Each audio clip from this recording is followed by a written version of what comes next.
Bismillahirrahmanirrahim. Assalamualaikum warahmatullahi wabarakatuh.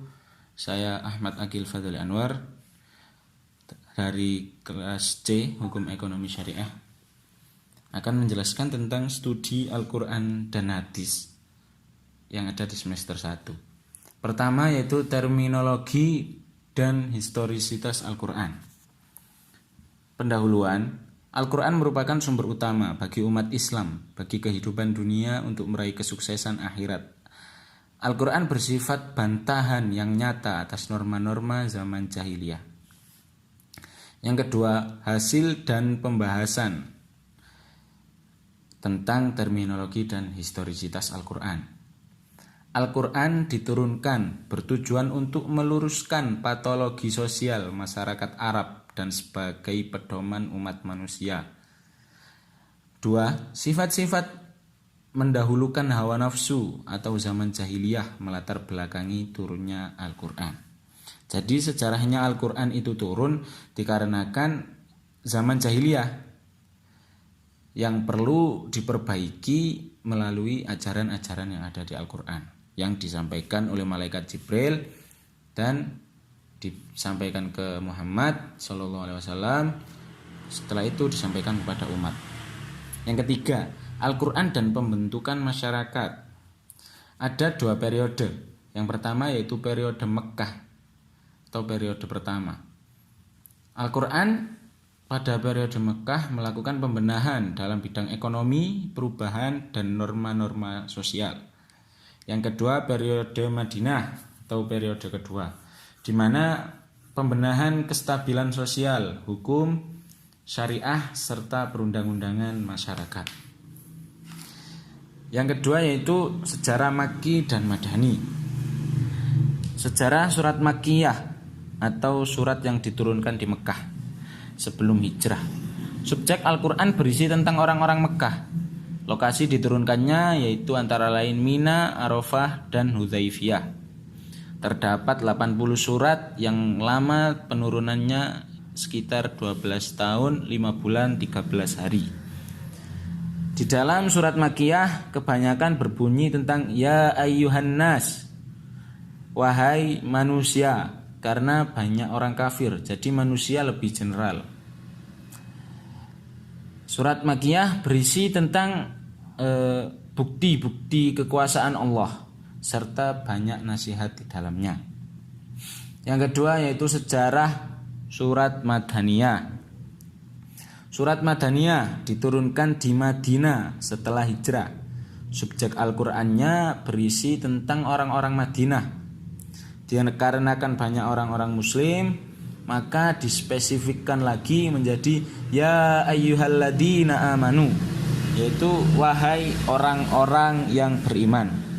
Dalam surat-surat Madaniyah terdapat 20 surat berisi tentang orang-orang munafik dan izin jihad fisabilillah, serta tentang peribadahan, tentang masyarakat, tentang muamalah, dan tentang munakahat.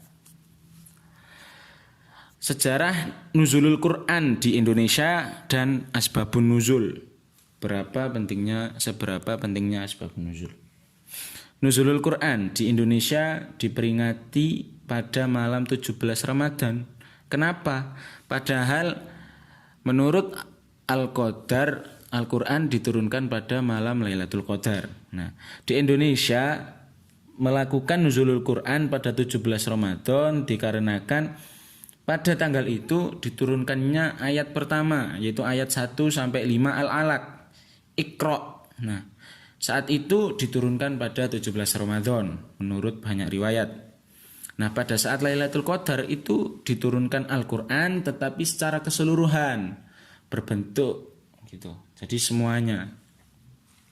Yang kedua tentang yang selanjutnya yaitu tentang nasikh dan mansukh. Nasikh itu secara etimologi bermakna menghapus atau menghilangkan. Sedangkan secara terminologi berarti menghapus suatu hukum syara kemudian diganti dengan hukum syara yang datang setelahnya. Sedangkan mansukh secara etimologi bermakna sesuatu yang telah diganti. Sedangkan secara terminologi yaitu hukum syara yang menempati posisi awal. Jumlah ayat yang dinasikh dan mansuh mengalami perbedaan pendapat. Banyak para ulama berbeda pendapat pada hal ini, tentang hal ini. Contohnya pada ayat jihad. Banyak ada yang menyatakan kalau ayat yang dinasikh itu terdapat 113 ayat. Ada juga yang mengatakan 20 ayat. Hingga ada yang menyatakan cuman 5 ayat. Bentuk nasikh dalam Al-Quran. Bentuk nasikh ada 3. Yang pertama yaitu ayat yang dinasikhkan bacaan dan hukumnya. Jadi bacaan di Al-Quran itu enggak ada, dan hukum Islam yang sekarang kita lakukan itu juga enggak ada. Yang kedua, ayat yang dinasikhkan bacaan tetapi hukumnya masih ada. Jadi di dalam Al-Quran itu enggak ada, tapi hukumnya tetap dijalankan. Gitu. Dan yang ketiga itu ayat yang dinasikhkan bacaan tetapi hukumnya masih ada. Itu sebaliknya. Dalam Al-Quran enggak ada tapi hukumnya masih ada. Hikmah dari nasikh dan mansuh itu memelihara kemaslahatan umat antara lain, dan pengetahuan hukum menjadi tidak kacau, seperti itu. Yang selanjutnya yakni i'jaz Al-Quran. Mengapa Al-Quran itu dinamakan sebagai mukjizat paling agung? Mukjizat sendiri itu memiliki banyak macam.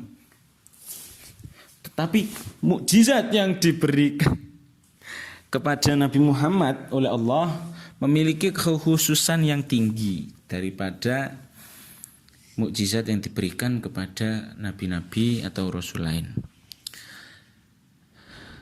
Al-Quran itu termasuk mukjizat maknawiyah, yaitu bersifat universal serta kekal. Mukjizat Al-Quran sendiri terdiri dari 3 aspek. Pertama yaitu i'jaz al-lughawi, yaitu menjelaskan bahwasanya Al-Quran benar-benar bahasa dari Tuhan. Jadi tidak ada kebohongan di dalamnya. Yang kedua yaitu i'jaz al-ilmi, yaitu kemukjizatan pada aspek sains atau keilmuan.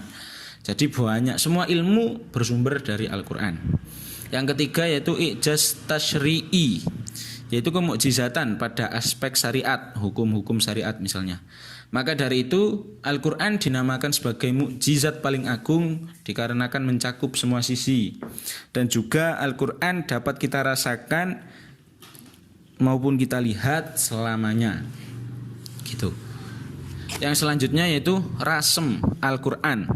Rasem berasal dari kata rasama yarsumu rasman, yang bermakna melukis atau menggambar. Kata rasem juga bisa bermakna sesuatu yang resmi menurut aturan. Jadi rasem itu memiliki makna penulisan atau penggambaran yang mengikuti metode atau aturan tertentu.